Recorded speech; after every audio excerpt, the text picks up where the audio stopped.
नमस्कार दोस्तों, आप देख रहे हैं एबीपी लाइव। एबीपी लाइव में आपका स्वागत है।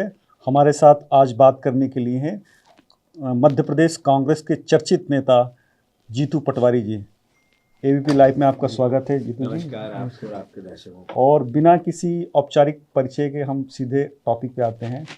पिछले दिनों विधानसभा में आपको निलंबित कर दिया गया। आपके साथियों ने, कांग्रेस के विधायकों ने आपके लिए प्रस्ताव तक नहीं रखा, तो इसको आप कैसे देखते हैं? इसको नरोत्तम मिश्रा ने एक तरह से कांग्रेस का तंज भी कसा, क्या कहेंगे आप? नहीं, बात यह है कि अव्वल तो जिस तरीके से निलंबित किया ये अलोकतांत्रिक है या नहीं है।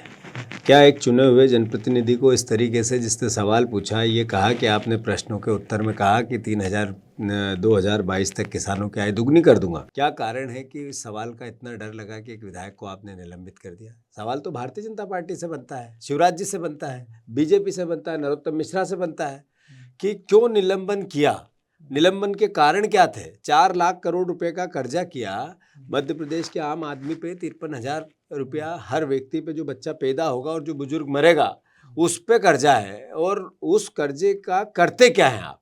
तो आप इवेंट करते हैं, भाषण देते हैं, भीड़ इकट्ठी करते हैं, भीड़ को खाना खिलाते हैं, विज्ञापन देते हैं। आप बीजेपी के कार्यकर्ताओं को 5 साल में 9 करोड़ का खाना खिला दिया आपने कर्ज लेकर इतना बड़ा कर्जदार मध्य प्रदेश बना दिया, जिसने स्वर्णिम मध्य प्रदेश की बात की थी, आत्मनिर्भर मध्य प्रदेश की बात की थी, विकास से विकसित मध्य प्रदेश की बात की थी, उसने कर्जदार मध्य प्रदेश बना दिया। जैसे ही ये सवाल किया तड़प गई सरकार। जहाँ तक हमारे विधायकों का, मेरी पार्टी का, मेरे नेता का, मेरे प्रतिपक्ष का, हमने अविश्वास प्रस्ताव लेके आए सदन में। हम अविश्वास प्रस्ताव इसीलिए लाए कि जो निष्पक्षता विधानसभा अध्यक्ष को रखनी चाहिए वो नहीं रख पाए। जो निष्पक्षता एज ए शपथ ली जिस व्यक्ति ने कि मैं न्याय करूंगा, ध्यान रखूंगा, विशेषकर विपक्ष के विधायकों का, उनका काम नहीं किया, वैसा काम नहीं किया। रही बात मेरे पार्टी का, हमने सामूहिक रणनीति बनाई और प्रश्न जो मध्य प्रदेश के आम आदमी के थे, गरीब के थे, किसान के थे, बेरोजगारों के थे, कर्मचारियों के थे, वो लगे थे, भ्रष्टाचार के थे। सदन चलना चाहिए। निलंबन में मुझे कहा गया था खेद व्यक्त कर लो, निलंबन समाप्त हो जाएगा। किसी की जरूरत ही नहीं थी। मैं खेद व्यक्त करता, गलती हो तो खेद व्यक्त करूं।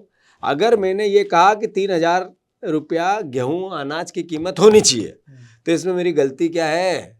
अगर मैंने ये कहा कि अनाज 3,000 रुपये कुंटल इसलिए होना चाहिए कि जो किसान, जिसको आपने कहा था ये मेरा भगवान है, मुख्यमंत्री शिवराज जी ने कहा था मैं किसान का बेटा हूँ, उसने तुलना की ईश्वर से किसान की, और जब उसके साथ न्याय करने की बात आई तो मुंह फेरा, गोलियां मारी। मंदसौर में यही मुख्यमंत्री था जिसने 6 किसानों को गोलियों से भून दिया।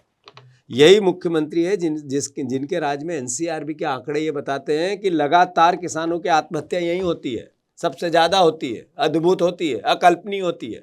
तो ये सवाल इनको अच्छे नहीं लगे, इसलिए निलंबन था। माफ़ी मांगता तो निलंबन समाप्त था, पर किसान के कीमत मांगना कोई गलती नहीं है। मांगूंगा निलंबन तो ठीक, सस्पेंड करेंगे तो भी मंजूर। पिछले दिनों आपने कहा था कि ये सारी प्रक्रिया हो गई, ये सारा कि बीजेपी मेरी दुश्मन नहीं है, हमारी बीजेपी से नहीं शिवराज से है। इसका क्या मायने था? नहीं, बात राजनीतिक क्षेत्र में विचारों की लड़ाई है, व्यक्तियों की लड़ाई नहीं है, पर्सनल लड़ाई नहीं है, न्याय की लड़ाई है, जनता के हितों की लड़ाई है। भारतीय जनता पार्टी अगर मेरे खिलाफ कोई दुष्प्रचार करने की कोशिश करती है तो उसके कार्यकर्ता नेताओं को भी, चूंकि इसी देश के नागरिक है, मेरा दायित्व है, मैं अच्छा एक राजनीतिक कार्यकर्ता हूँ, कि भारतीय जनता पार्टी ने प्रदेश को कैसा बना दिया है। 4 लाख करोड़ का कर्जा, ये बात एक जनप्रतिनिधि विपक्ष का नहीं उठाएगा तो कौन उठाएगा? और किसान की जब मैं बात करता हूं तो वो बीजेपी का किसान भी है, जो भारतीय जनता पार्टी का समर्थक है, उसके भी हितों की रक्षा की बात करता हूं। तो ये दुर्भावना, नफरत, घृणा की पॉलिटिक्स भारतीय जनता पार्टी में जो बढ़ रही है वो ठीक नहीं है, देश के लिए ठीक नहीं है। इस नाते मैंने वो वक्तव्य दिया था कि भारतीय जनता पार्टी के कार्यकर्ताओं को, भारतीय जनता पार्टी के वोटरों का ध्यान रखना चाहिए। जो बीजेपी को जिन्होंने वोट किया वो भी दुखी है, पीड़ित है, परेशान है। भारतीय जनता पार्टी का एक कार्यकर्ता जो मेरा इंटरव्यू सुनेगा, उसके घर में भी जो बेटा बेरोजगार है और नशा करके आता है, उसके माता पिता खून के आंसू रोते हैं। ऐसा मध्य प्रदेश है मेरा मध्य प्रदेश ऐसा है कि जिसने एक किसान, 79% किसान कर्जदार है, तो मतलब लगभग किसान कर्जदार है। तो ये ऐसा प्रदेश जो भारतीय जनता पार्टी के कार्यकर्ता के रूप में बीजेपी को जिताता है और उसका पिता कर्जदार है, जमीन बिक रही है, तो उसको मैं एक भावनात्मक प्रार्थना नहीं करूं, अपील नहीं करूं कि भैया तू वो आप वोट दिलवाते हो तो हालात ये है। नहीं, जमीन तो कमलनाथ सरकार के समय भी बिक रही थी, जमीन तो दिग्विजय सिंह सरकार के समय भी बिक रही थी, क्या ऐसा नहीं था? क्या ऐसा कर्जदार नहीं था जो पहले? दिग्विजय सिंह जी की बात आपने की, आज से 25 साल पहले थे वो, और 25 साल पहले जब आपकी एज वोट देने की भी नहीं होगी, आप आज इंटरव्यू कर रहे हैं। मेरी उम्र जब वोट देने की नहीं थी, आज मैं 3 बार का चुनाव, चौथा चुनाव है मेरा। बात ये है कि दिग्विजय सिंह जी का जो चुनाव, जो समय, जो वो बहुत पीछे छूट गया। कमलनाथ आए थे 1.5 साल के लिए, किसानों के कर्ज माफ किए उनने, 11 लाख 11.5 लाख करोड़, छोटी मोटी बात, 11,500 करोड़ छोटी मोटी बात नहीं थी, नियत थी हमारी। किसानों को हमने बिजली फ्री दी, किसानों के खाद का ध्यान रखा, किसानों का और कैसे हम उनकी लागत घटाएं इसकी बात की। मैं अब जब 3,000 रुपये कुंटल गेहूं का भाव मध्य प्रदेश में होना चाहिए, क्या लॉजिक है इसके पीछे? बीजेपी तक, क्योंकि लागत इतनी बढ़ गई है महंगाई के कारण, तो किसानों को अब सपोर्ट की आवश्यकता है, देश के नागरिक है। ये कांग्रेस बीजेपी का मुद्दा ही नहीं है, ये मुद्दा भारत के और देश के और मध्य प्रदेश के किसानों का है। इसमें सरकार किसी की भी हो, आपको न्याय करना पड़ेगा। लेकिन बीजेपी कहती है कि जो कांग्रेस वादे करके आई थी, वो वादों से 1.5 साल में मुकर गई। कौन सा वादा? बीजेपी किसानों का माफ करना, किसानों के कर्ज माफी को लेकर जब हमने अपना प्रोग्राम मध्य प्रदेश की जनता के सामने पेश किया कि हमने नीतिगत, जब मुख्यमंत्री ने शपथ ली, ऑफिस गए, सबसे पहले सिग्नेचर किसानों के कर्ज माफी को सैद्धांतिक सहमति दी, पहला काम। दूसरा, जैसे ही प्रक्रिया चालू हुई कि जिसने, जो भारतीय जनता पार्टी के लोगों ने, एक व्यक्ति ने 5-5 बार कर्जा ले लिया, क्या एक ही व्यक्ति का 5 बार कर्जा माफ कर दें?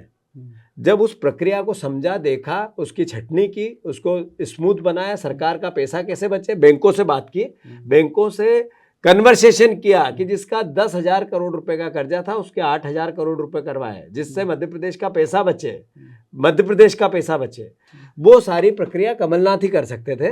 वो भारतीय जनता पार्टी तो कर्जदार बनाने में लगी है और उस कर्ज के पैसे को लुटाने में लगी है, करप्शन करने में लगी है। और जैसे ही फिर सदन में पूछा गया कितने किसानों का कर्जा माफ हुआ, तो बीजेपी के कृषि मंत्री ने उत्तर दिया है 27 लाख किसानों का कर्जा माफ हुआ। प्रश्न के उत्तर का 11,500 करोड़ रुपया माफ हुआ। सरकार नहीं जाती तो 2 महीने में बचा हुआ हो जाता।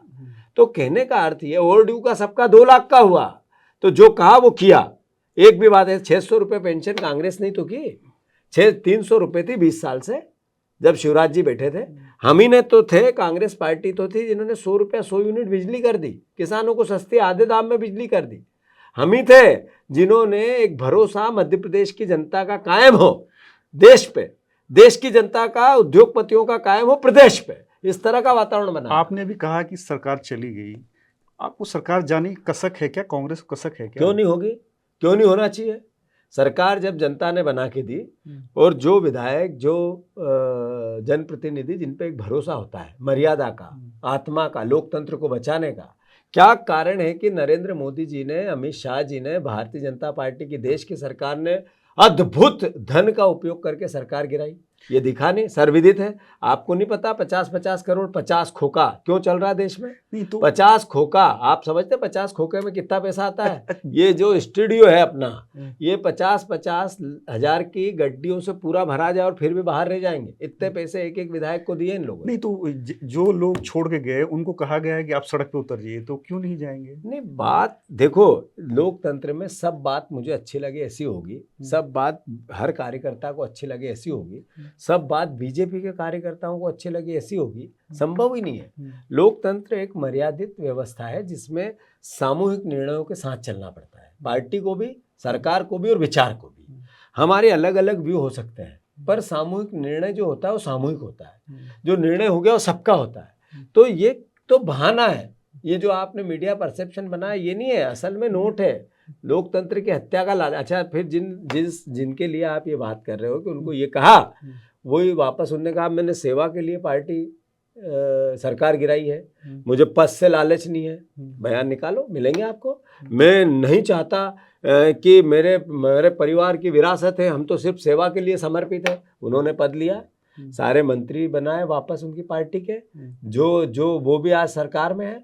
मतलब हर तरह की पराकाष्ठा लोकतंत्र की हत्या और मर्यादा की हुई, और फिर भी आप प्रोटेक्ट करोगे तो लोकतंत्र बचेगा कैसे? लेकिन जर्नलिज्म का काम है ऐसे लोगों को क्रिटिसाइज करो, आप भी करो। नहीं, लेकिन सवाल तो ये है ना कि आप किसी व्यक्ति को, आप यंग ब्लड है उसको आप दरकिनार कर दो। बुजुर्गों की एक तरह से नहीं बन, कांग्रेस पार्टी बन गई है, दिग्विजय सिंह और कमलनाथ का एक तरह कब्जा, सिंधिया को एकदम दरकिनार कर दिया गया था।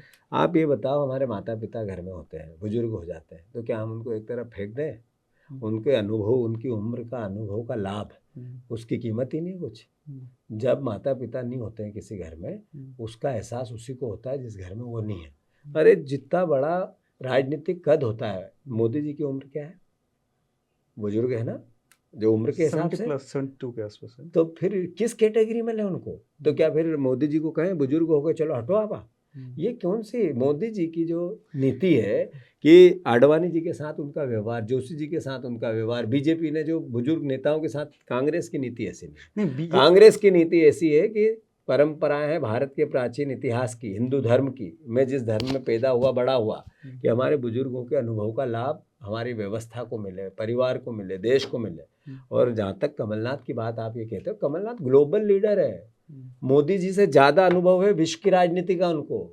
तो मैं मानता हूँ इस तरह की बात करना ही अन्याय है। नहीं, लेकिन बीजेपी तो बुजुर्ग नेताओं को दरकिनार कर रही है, एक तरफ से यंग ब्लड को सामने ला रही है, लेकिन क्या कांग्रेस ऐसा नहीं कर रही है? शिवराज सिंह जी 68 साल के यंग है, जितना उनका मंत्रिमंडल है, टोटल मंत्रिमंडल 65 के प्लस है, 50% के यंग है। मध्य प्रदेश के मैं आपसे पूछना चाहता हूँ, कमलनाथ जी ने जितने मंत्री हमें बनाए थे, हम सारे 80% यंग थे, जो अबो 40 थे, अबो 45 थे, बिलो 45 थे। तो कहने का अर्थ ये है कि कहानी उम्र की नहीं है, कहानी अनुभव की है, न्याय की है, काम करने की क्षमता की है, अंदर के दर्द की है कि मध्य प्रदेश के लिए मुझे क्या देना है। नहीं, लेकिन आप ये देखिए कि आप मध्य प्रदेश के अलावा आप देखिए राजस्थान में सचिन पायलट जैसे नेता को किनारे किया हुआ है, पिछले 4 साल से उसके पास कोई पद नहीं है। आप क्या कहना चाहेंगे इस पे? नहीं, बात देखो, अलग अलग स्टेट की अलग अलग सिचुएशन है, और राजनीति में आपका मूल सवाल है कि जो यंगर्स लोग हैं उनको आगे आना चाहिए। हमारे नेता, जो हमारे सबसे बड़े विपक्ष के नेता है राहुल जी, वो भी इसी कैटेगरी में, हमारी कैटेगरी में आते हैं। उन्होंने भी आज हमारे पार्टी के अंदर जिस तरीके के यंग लोगों को जगह मिल रही है, जगह दे रहे हैं। ट्रांसफार्मिंग एक साथ नहीं होती। हमने ही तो नीति बनाई कि हम 50 से कम उम्र के लोगों को 50% से ज़्यादा पद देंगे, ST SC OBC को 50% से ज़्यादा पद देंगे, महिलाओं को 50% से ज़्यादा पद देंगे। तो ये कांग्रेस पार्टी देश में नहीं, विश्व में एकमात्र पार्टी है जिसने ये निर्णय लिया कि हमें यंग को आगे लाना है। तो ये सवाल ही, मैं समझता हूँ कि ट्रांसफार्मिंग होती है, एक प्रक्रिया होती है, एक साथ नहीं होती है, एक दम से नहीं होती है।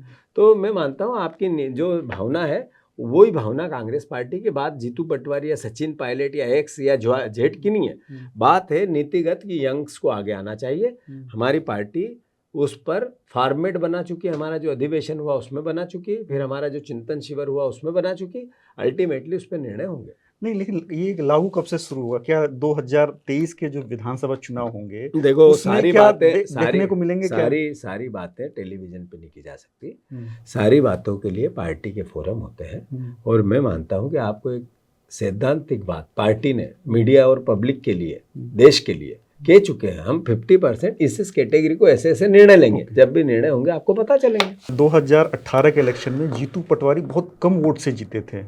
उस दौरान उस जिले के तमाम बीजेपी कांग्रेस के नेता बीजेपी में चले गए हैं। तो अब ये कैसे आगे की जीत सुनिश्चित करेंगे? सार्वजनिक जीवन में हमेशा चुनौतियों की होती है। आप कभी भी इस कैपेबिलिटी को या इस मानसिकता को बना के रखोगा कि मैं जो चाहता हूँ वैसा ही होगा, तो फिर लोकतंत्र कैसा? जनता जनार्दन जो जीता वो सिकंदर। मैं मानता हूँ ऐसे में पब्लिक के मैंडेट को सर माथे रखना पड़ता है। मेरी जहाँ तक व्यक्तिगत प्रश्न है, हमेशा डर के, चिंता से पब्लिक के परसेप्शन को समझ के काम करता हूँ।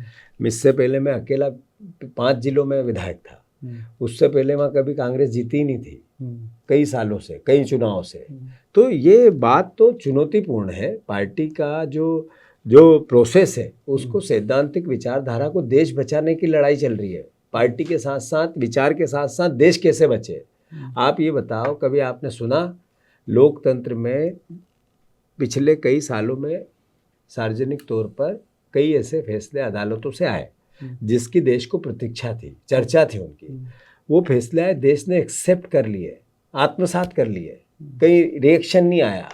सारे जज 80% जिनने ये फैसले दिए वो सारे, कोई राज्यसभा चला गया, कोई लोकसभा चला गया, कोई राज्यपाल बन गया। आखिर अल्टीमेटली इस लोकतंत्र को बचाने की लड़ाई में मीडिया, कभी आपने सुना कि गोदी मीडिया, इससे पहले शब्द आया था? चिंता का विषय नहीं है ये। अरे मीडिया एक ऐसा स्तंभ है जो राजनीतिक लोगों को, सरकारों को साधती है, मर्यादा में रहने के लिए मजबूर करती है, उन पर आरोप प्रत्यारोप होने लगे। ये चिंता नहीं है इस लोकतंत्र के लिए? आज आप एक संस्थान के कार्य करने वाले व्यवस्था हो, मैं एक पार्टी का कार्य करता हूं, पर हम दोनों की जिम्मेवारी लोकतंत्र बचाने की है। तो लोकतंत्र अगर इस तरीके से घात होता गया, भी ईवीएम जो वोट डालता है उस पर प्रश्न क्यों हो रहे हैं? क्या कारण है कि लोगों को विश्वास होना, लोकतंत्र वोट यानी विश्वास अगर लोकतंत्र पे नहीं रहेगा, ये विचार क्यों आ रहा देश में?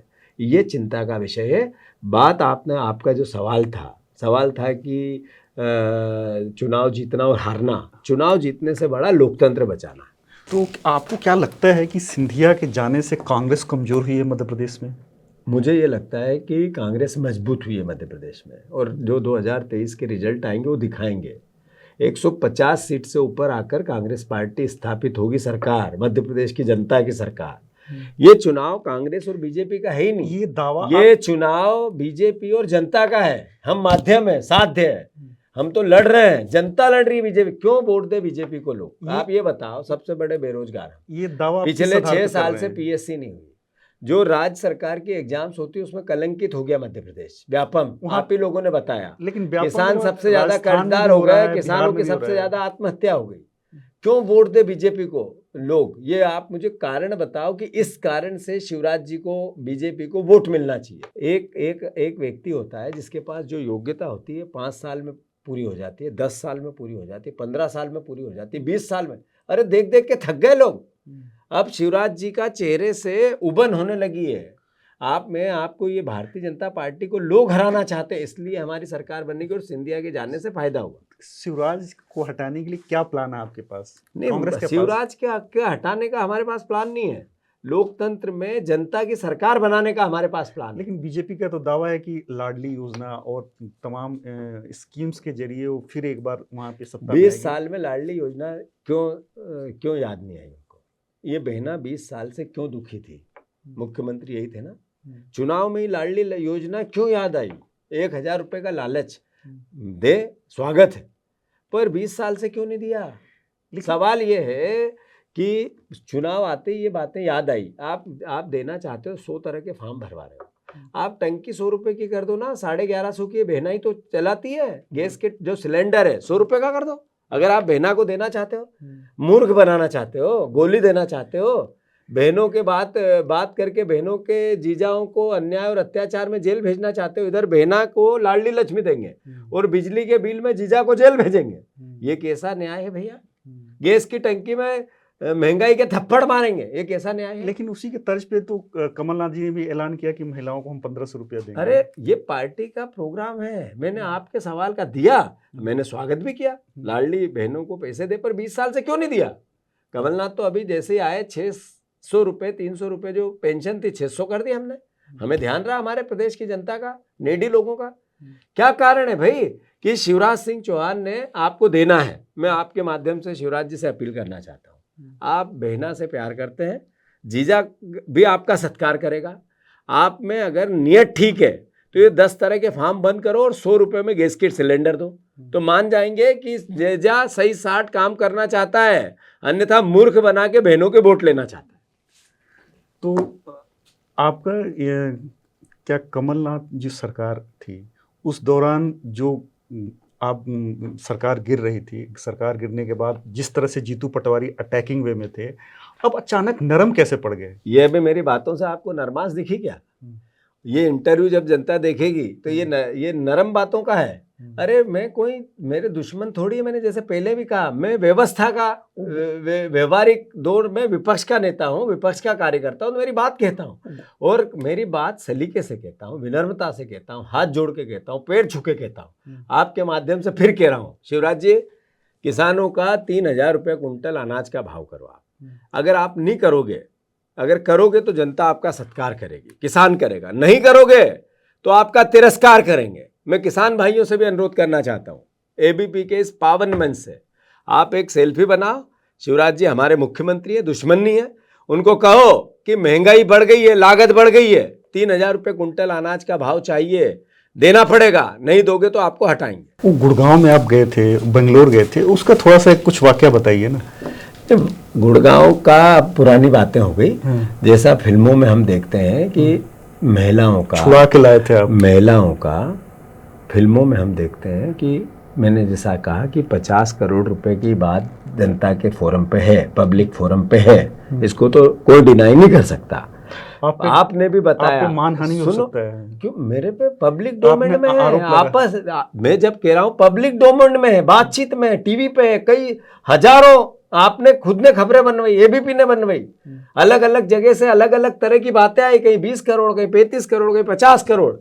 तो मैं तो आपसे इतना ही पूछना चाहता हूं कि ये स्टूडियो जहां हम बैठे हैं, अगर 50 करोड़ किसी को दिए हैं, कितने पैसे होते हैं? ये पूरा कमरा भरा जाए, उसके बाद भी नोट की गड्डियां बाहर रह जाए, इस तरह का तांडव हुआ है, तब सरकार गिरी है। और रही बात मेरे पे आरोप की, प्रत्यारोप की, मानहानि की बात सेकेंड है। फर्स्ट है कि लोकतंत्र में विधायक खरीदे और बेचे जाएंगे तो लोकतंत्र की रक्षा कैसे होगी? ये वोट जो आप देते हो जिस विधायक और सांसद को, उसमें आपका भरोसा कायम कैसे होगा, जनता का कैसे होगा? चिंता मेरे मानहानि की नहीं है, मैं चिंता है लोकतंत्र को बचाने की, वो कैसे होगा? वो आपने बात अभी बताई नहीं कि गुड़गांव में क्या हुआ था, कैसे विधायकों को छुड़ा के ले गए थे? नहीं, गुड़गांव की बात पुरानी हो गई, और जैसा मैंने हुआ था वो आपने बताया, एबीपी के पावन मंच से आया था। मैं मानता हूँ वहाँ भी एक होटल है जो सब सर्वविदित है, वहाँ से 2, 3, 4, 5 सरकारें गिराई गई और केंद्र सरकार की मंशा से गिराई गई। केंद्र सरकार के मंत्री इन्वॉल्व हुए, बीजेपी के लोग इन्वॉल्व हुए, ये मैं नहीं कहता हूँ, शिवराज जी ने बयान में बोला है कि मोदी जी ने कहा कि सरकार गिरा दो, तो हमने गिरा दी। मोदी जी देश के प्रधानमंत्री है, मतलब केंद्र की सरकार के मुखिया हैं, उन्होंने कहा, शिवराज जी के बयान है भाई, उसके आधार पे ये सब बातें हैं। कैलाश विजयवर्गीय उनके महासचिव है, उनने बयान दिया, बीजेपी के कई नेताओं ने दिया। तो ये बातें मैं मानता हूँ, विधायकों को वहाँ बंदी बनाया गया था, जिस तरीके से रात में घटनाक्रम हुआ आपने बताया था। मैं जब गया तो इस तरह के हालात थे कि हत्या भी हो जाए किसी की, जिस तरह, हम तो 2 ही लोग थे, बाकी तो पूरी बीजेपी, उनके गुंडे, उनकी पुलिस, उनके नेता सब अंदर थे। तो अल्टीमेटली जब विधायक साथ आए, इसका मतलब है उनकी मंशा के बगैर उनको अंदर रखा गया था। नेचर है, देखा आपने। तो ये सब बातें हैं, वो पुरानी बातें हैं, जनता देख रही है, सबक सिखाई। ऐसा नहीं है कि उस दौरान जो सरकार थी कमलनाथ की, वो खुफिया एजेंसियां फेल हो गई थी? अब वो 100 कारण हो सकते हैं, अब तो नई सरकार आने वाली है। 6 महीने में जो बातें, जो काम, जो व्यवहार 15 महीने का कमलनाथ जी की सरकार ने किया, उनके नेतृत्व में हम नई सरकार बनी। पिछले दिनों आपने एक वाकया देखा कि उमा भारती पहले शराब भट्टियों पे मारते रहती थी धक्का, फिर उसके बाद सीएम शिवराज पे फूल बरसाए। इस पे क्या आप कहना चाहिए? उनकी दोस्ती हो गई, इस पे क्या कहना चाहेंगे आप? नहीं, बात यह है कि उमा भारती का तो जैसे, जब बहुत बुजुर्ग नेता है, मैं बहुत सम्मान करता हूँ उनका, और मैं मानता हूँ कि हमारे मध्य प्रदेश की एक ऐसी साध्वी नेता है जो नेचुरल है कि पूरे देश में जिनका नाम है, विश्व में नाम है, पर वो जो बोलती है उस पर कायम नहीं रहती। जब भी कुछ बोला नहीं कि फिर थोड़े दिन में बदल जाती। मैं पहले उनके बयानों पर रिएक्शन भी देता था, बंद कर दिया मैंने, इसलिए कि वो कहती है कि शिवराज जी ने शराब मुक्त प्रदेश बनाया। पिछले 4 साल पहले 3500 दुकानें थी शराब की, आज 9000 दुकानें, फिर भी उमा भारती को अच्छी लग रही है।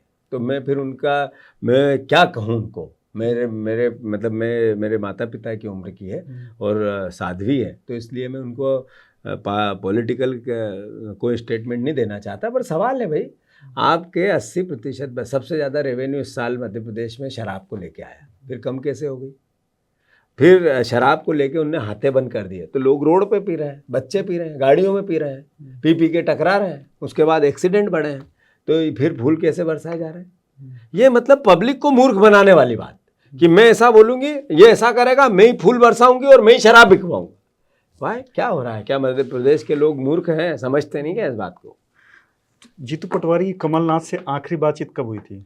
कल सुबह, हमने साथ में, उनकी गाड़ी का ड्राइवर था, इंदौर आए थे वो, एयरपोर्ट पे मैं लेने गया, वो मेरे साइड में बैठे थे, मैं हम कार्यक्रम में गए, मैंने गाड़ी चलाई, रोज होती है, आज सुबह हुई थी। जीतू पटवारी बार बार दिल्ली आते हैं, क्या करने के लिए? कोई व्यक्तिगत ये अच्छी बात बताई आपने। मैं कर्नाटक के इलेक्शन का मुझे काम दिया गया है, उस नाते आज आया था और उसी नाते मैं आपसे मिला हूँ। इससे पहले तो मैं आपके स्टूडियो पिछले 5 साल में नहीं आया, आज ही क्यों आया? तो मैं मानता हूँ कि मैं आज ही आया तो आज आया, मैं आता हूँ तो देश की राजधानी, गुनाह है क्या? क्या कमलनाथ के बाद जीतू पटवारी अगला सीएम फेस होंगे मध्य प्रदेश में? कमलनाथ हमारे नेतृत्व करता है, कमलनाथ के नेतृत्व में सरकार बनेगी और मैं एक अच्छा विधायक बनना चाहता हूँ, उनको कमलनाथ जी को मुख्यमंत्री बनाने के लिए वोट करना चाहता हूँ। आप एबीपी में आए, इसके लिए आपको बहुत बहुत धन्यवाद। फिर आपसे मुलाकात करेंगे। धन्यवाद, थैंक यू।